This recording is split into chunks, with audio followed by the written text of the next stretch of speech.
We have a wonderful group of doctors and people living with MS on our panel.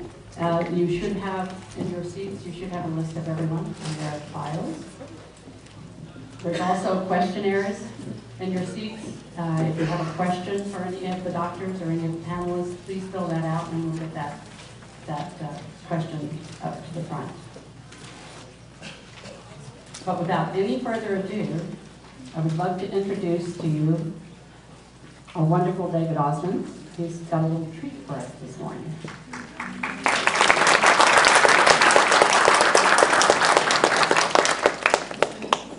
That mic right over there. How's everybody feeling? Yay! That's it? Super warm. Can you hear me?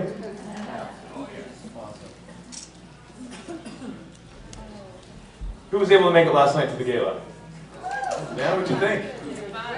Joan Jett? Waka Waka. It was a blast. Well, I didn't want to take too much of your time. I'm here just like you guys to learn as much as I possibly can from the professionals and those that have so much to share about the world of multiple sclerosis. But they wanted me to share with you my slideshow from Cancun. It's pretty crazy. You're ready. My name is David Osmond. This is my birth certificate to prove it. Just in case. Just in case. This is my family. I come from a large family, the Osmonds. You guys ever heard of them? Yeah. My dad is Alan Osmond. He's the guy on the bottom left there. And the rest of my uncles and my one aunt. And my dad's the oldest of the performing Osmond brothers of the music group, but he's not the oldest in the family.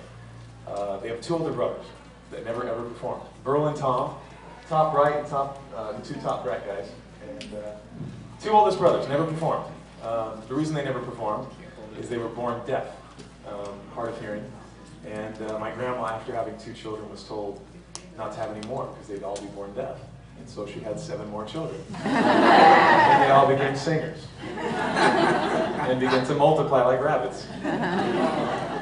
This is a few of us. As many as we could fit on a plane back to visit Oprah. But this is my immediate family, with my mom and my dad. I have 7 brothers, no sisters. You can believe that, my poor mom. And we're all Eagle Scouts. You can believe that? My mom earned 8 Eagle Scouts. We were a boy band growing up. Music was a part of our lives. And we were a barbershop quartet. I was the youngest there, number 4 of our family, and toured around our entire lives. Bob Hope was the guy that kind of discovered us, gave us our national television debut on his Christmas show, and did the same routines my dad did. As a group, we kind of evolved. I changed my hairstyle. It stuck. We became a boy band. We used to tour all over the world doing multiple albums. We used to open up for the New Kids on the Block. I think we had an endorsement from Aquanet here. We did a lot of albums. I took over the lead role in a musical called Joseph and the Amazing Technical Dreamcoat when I was a teenager for a guy named Donnie. Looks like Marie there, though. And had a blast doing that for many, many years. And doing music since I was 4 years old. Many different capacities, from Broadway to pop to you name it. And had a blast. This is my immediate family now. My beautiful wife. They wish they could be here. Absolutely. My daughter Saffron just had her 2nd birthday 2 days ago. You guys ever heard that name, Saffron? No? I never heard of it either, but my wife picked it up before we were married. Turns out saffron's the most expensive spice on the planet. But she got it, she's kind of a hippie at heart, so she got it from that 60s song from Donovan. I'm just mad at that saffron. You guys are older than you look. This is Saffron. She was my electric guitar for Halloween. And she was Tinkerbell this year. And I have another daughter that couldn't make it tonight because she's going to be born in 4 weeks. Thank you very much. Not quite the Cancun flights what you expected, but this is my family, and I'm very, very blessed. I wanted to show them to you. They wish they could be here. They really do. Because they're such an integral part of my life and my story. My dad, Alan Osmond, who I mentioned, has had multiple sclerosis for 25 years.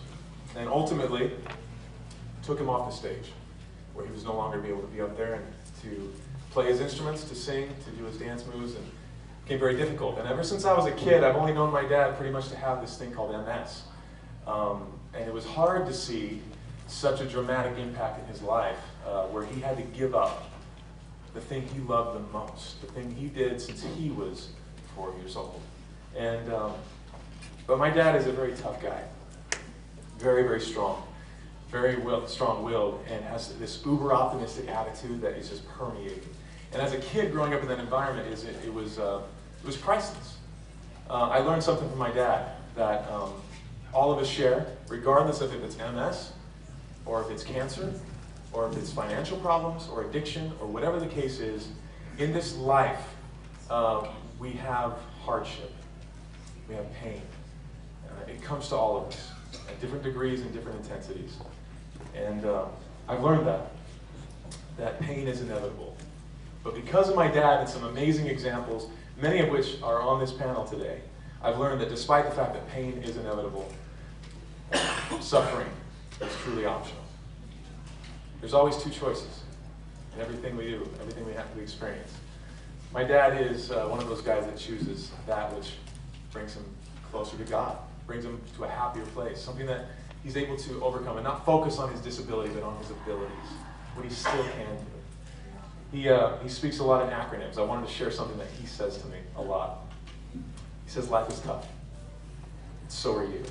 So you be tough right back. No matter what the hardship, if it's MS or if it's something else, this is what he says. You be tough. First of all, T is a target.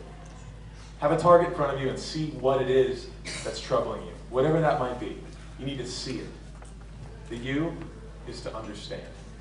Do everything you possibly can to educate yourself, to learn, to study, to pray, do everything to be able to get knowledge. And that's why we're here today. And I'm anxious to hear what these guys have to say. What's the latest? What's happening with multiple sclerosis? F is focus. Don't get distracted by the things of life that come and go. I mean, if you have a goal, stay focused on that. The last F is the most important. Fight. Keep fighting, because you won't believe what you can achieve if you just stick to it. That's my dad. He's just the stick-to-it guy. And he's one of my greatest heroes. The reason being, because of having that example as a kid, as I grew up doing music and performing full-time, it was invaluable, because there actually came a time in my life when I lived exactly what my dad did. And music was gone. It was done. And from the chest down, I was incapacitated. My hands would hardly move. My eyesight was diminished dramatically. My voice was, it was hard to breathe. And it was tough. I was dating my wife at the time. Met her at the last place on earth I ever thought I would. Meet my soulmate, the love of my life. It was Las Vegas, Nevada. and after 6 months of dating, I remember vividly the night after I did a performance on Christmas Eve. And I went home and I took my shoes off. And I turned to her and I said, my feet feel like they're being crushed by a steamroller. And I had this immense amount of pain in my feet that was hard to describe. And I thought it was nothing, but I didn't have much sleep the night before, and I kept going. Within a few weeks, that pain was up to my knees. Within a few months, it's up to my chest, and quickly I went into this wheelchair for quite a while. Not getting a diagnosis. We were trying everything. The last thing I thought, ironically, was multiple sclerosis.